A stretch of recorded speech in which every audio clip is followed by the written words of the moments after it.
Look at that stuff, here's underneath. Why shouldn't you think my collection's complete? Why shouldn't you think I'm the girl who has everything? I've got gadgets and gizmos aplenty. I've got hoses to a disc galore. You want to think about boss? I've got 20. But who cares? No big deal. I want more. How pray they work, how pray they run, how pray they stay all day in the sun, wander and free. Wish I could be part of that world. To me, happiness is singing all the songs from The Little Mermaid, like I just did. However, this is probably not how you define happiness. In fact, I may have made you a little confused or disturbed by singing this song now. Your happiness is probably different from mine.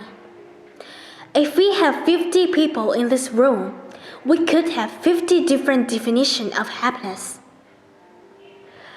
Yet we tend to assume that people are happy or unhappy. We look at the person in a nice house or with nice clothes or with a huge smile on their face, and we assume they are happy. We look at children on the streets in developing countries, rummaging through garbage, and assume they are unhappy. Why do we define happiness for others and then either envy or pity them? In recent years, psychologists have studied a lot about happiness. They have found that around the world, happiness is one of the most people's most cherished goals. Even national campaigns and movements are being launched for building happier society. Bhutan, for example, declared that gross domestic product was no larger measure of the country's success, but love and gross national happiness. This means that they have rejected the capitalist definition of happiness.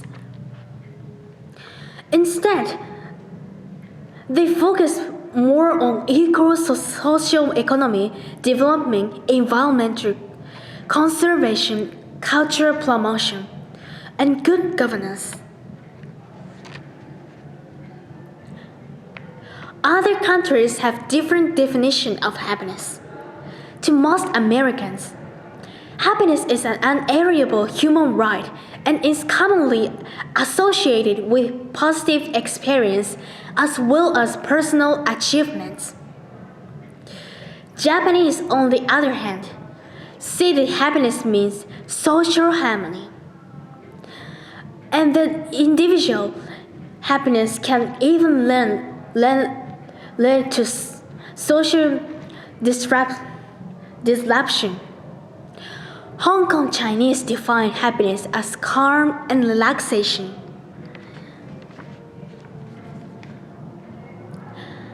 Even within the same culture, happiness can mean different things for different people.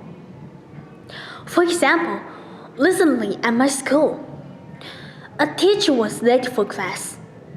The common sense thing would be to go and get the teacher. However, some students thought that having a long break would make them happy. Other students knew that this would not be a happy situation, would get behind in our studies, and maybe even get lectures scolded by our homeroom teacher. The student who wanted a long break won, and we sat 30 minutes in the room without a teacher. In the end, it wasn't a happy situation at all.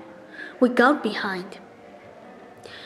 Our homeroom teacher was angry because this small group imposed their happiness on the larger group. We actually all ended up less happy.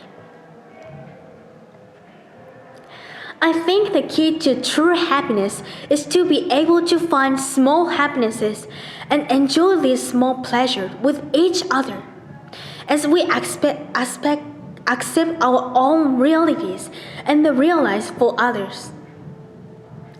And the Little Mermaid, Ariel longed to be like the people. They looked happy. Her reality as a mermaid prevented her from truly being happy in the world. And she also realized that the world wasn't as happy as appeared.